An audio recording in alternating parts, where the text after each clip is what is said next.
गुरुजी आहेत, चळवळीत वळवळ करणारे बक्कळ लोक आहेत आपल्याकडे, बक्कळ लोक आहेत, कमी कशाचीच नाही,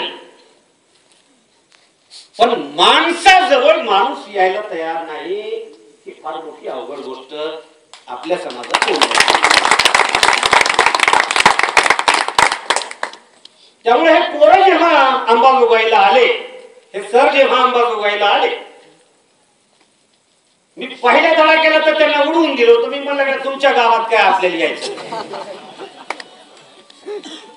बिलकुल यायचं, माझी इच्छाच नाही म्हणलं तुमच्या गावात यावून तुम्हाला काही सांगावं. एकटा आपलं तेवढं वय नाही, म्हातारा नाही, म्हाताऱ्या माणसाचं काही तर ऐकत लोक. त्यामुळं काही शहाणपणा सांगावा, काही शिकवावं.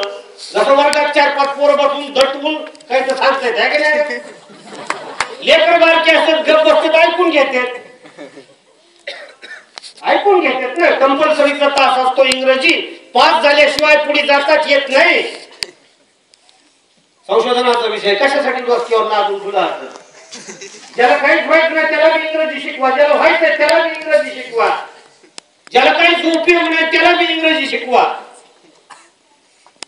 या आपल्या कुटाणा करणाऱ्या विषयाचा प्राध्यापक असल्यामुळं कितीतरी लेकरांचं आयुष्य बरोबर झालं. शाळा सोडून दिल्या का तर इंग्रजी जमाना, कॉलेज सोडून दिलं इंग्रजी जमाना, डॉक्टर व्हायचं तर इंग्रजी यावं लागेल, इंजिनियर व्हायचं तर इंग्रजी यावं लागेल. अवघड विषय सोपा करून शिकवण्याची हातोटी असल्यामुळं कदाचित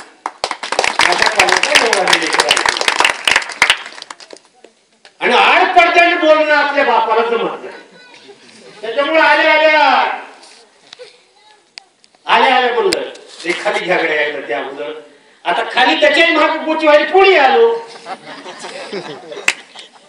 जे आहे